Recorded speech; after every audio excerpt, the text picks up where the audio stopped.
اللہ تعالیٰ سے پیسے مانگنے ہوں تو کیسے مانگیں، اور یہ بھی بتائیے کہ کیسے پتہ چلے گا کہ مانگی ہوئی دعا قبول ہوئی ہے یا نہیں؟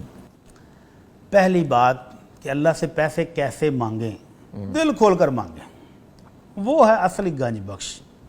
نبی رحمت صلی اللہ علیہ وسلم فرماتے ہیں کہ اگر سارے جن، جب سے اللہ نے کائنات پیدا کی اور قیامت تک آنے والے سارے جن اور سارے انسان ایک بڑے میدان میں کھڑے ہو کر جوڑیاں پھیلا لیں اور ہر بندہ اپنی اپنی مرضی کی ضرورت کی چیزیں مانگنی شروع کر دے، ایک کروڑوں اربوں مانگ رہا ہے، ایک ہوائی جہاز مانگ رہا ہے، دوسرا بچے مانگ رہا ہے، تیسرا سوٹ مانگ رہا ہے، چوتھا مکان مانگ رہا ہے، ہر چیز مانگیں، ساری مخلوق جن اور انسان اپنی جوڑیاں بھر کے جب چلے جائیں گے تو اس گنج بخش کے خزانوں میں اتنی کمی بھی نہیں آئے گی جتنی سمندر کے اندر سوئی ڈبو کر آپ نکالیں تو اس کے اوپر پانی آتا ہے، حالانکہ سوئی کے اوپر بھی پانی ٹھہرتا نہیں ہے، اور مقدار بھی سمندر ہو، کوئی ٹپ یا گلاس نہیں کہا، تو اتنی سی کمی بھی اس کے خزانے میں کمی نہیں آتی، تو پھر مانگیں۔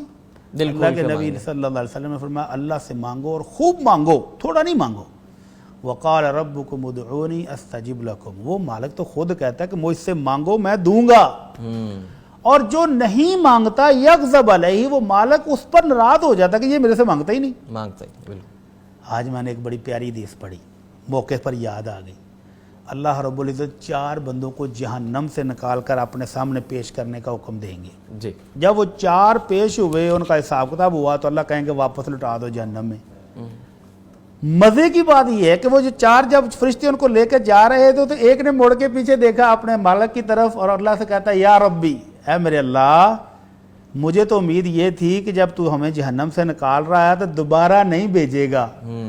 تو اللہ کو اس کی یہ بات اتنی پسند آئی کہ اللہ نے کہا اس کو معاف کر دو، معاف کر دیں۔ تو وہ مالک خزانے بھرے ہوئے ہیں، لبریز ہیں، دیر ہے، تو اس سے جو بھی مانگنا ہے کھلا مانگو۔ اور اللہ تعالیٰ نے ان لوگوں کی تعریف کی ہے جو دنیا کے مال، دولت، عزت، اس کے ساتھ ساتھ آخرت کی جنت بھی مانگتے ہیں، تو فرمایا وہ لوگ بہترین ہیں جو کہتے ہیں ربنا آتنا فی الدنیا حسنہ وفی الآخرۃ حسنہ وقنا عذاب النار، اللہ دنیا کی ہر نعمت عطا کر، صرف مال نہیں مانگا، ہر نعمت عطا فرما۔ حسنہ کے اندر آپ کی گاڑی، بنگلہ، گھر، بچے، بیوی، ہر چیز آ جاتی ہے۔ جی، فرمایا دنیا کی ہر نعمت بھی دے اور آخرت کی ہر نعمت بھی دے اور اللہ جہنم سے بھی بچا لے۔ تو صرف مال نہ مانگیں، مال سے بھی ایک اچھی چیز ہے۔ اللہ کے رسول صلی اللہ علیہ وسلم کے چچا حضرت عباس آئے، اللہ کے رسول مجھے کوئی دعا سکھائیں، میں اللہ سے کیا مانگوں؟ تو آپ نے فرمایا چچا جان اللہ سے صحت اور تندرستی مانگو، سلامتی مانگو۔ کچھ عرصے کے بعد پھر آئے، اللہ کے رسول مجھے کوئی دعا سکھائیں جو میں اللہ سے مانگوں۔ تو آپ نے اپنے چچا جان کو پھر یہی سکھایا، صلی اللہ العافیہ، چچا جان اللہ سے سلامتی، صحت اور تندرستی مانگو۔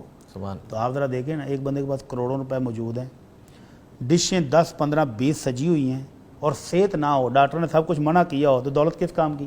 کوئی کسی کام تو یہ صحت دولت سے بڑھ کر ہے، تو صحت مانگیں۔ اور یہ بات رہ گئی کہ کیسے پتہ چلے گا میری دعا قبول ہوئی ہے کہ نہیں؟ تو اللہ کے نبی صلی اللہ علیہ وسلم نے کوئی کمی چھوڑی نہیں ہے، رحمت للعالمین ہونے کا حق ادا کر دیا ہے۔ فرمایا جو مسلمان بھی اللہ سے دعا کرے 2 دعائیں نہ کرے، رشتہ داری توڑنے کی اور گناہ کی، اس کے علاوہ جو دعا بھی بندہ کرتا ہے نا تو اللہ اس کو 3 طریقوں سے قبول کر لیتا ہے۔ یعنی بیان کا سوال تھا کہ مجھے پتہ کیسے چلے گا، تو پتہ آپ کو بتا رہے ہیں کہ آپ کی ہر دعا قبول ہوتی ہے سوائے رشتہ داروں کو مرنے مارنے کی اور گناہ کی، اس کے علاوہ آپ جو مانگتے ہیں وہ اللہ قبول کر لیتا ہے 3 طریقوں سے۔ نمبر 1، ادھر آپ نے ہاتھ اٹھائے ادھر قبول ہو گئی، اور یہ اکثر ہوتا ہے ہمارے ساتھ، اب یہ دل میں خواہش پیدا ہو رہی ہوتی ہے اور وہ پوری بھی ہو جاتی ہے۔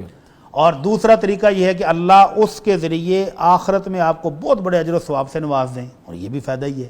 اور تیسرا یہ ہے کہ کوئی آفت، کوئی مصیبت، کوئی بیماری آنے والی تھی، وہ آپ کی دعاؤں سے وہ ٹل گئی، تو آپ کی دعا کبھی بھی رائے گاہ نہیں جاتی ہے۔ تو اس بہن کو تسلی رکھنی چاہیے کہ ان کی ہر دعا قبول ہو رہی ہے۔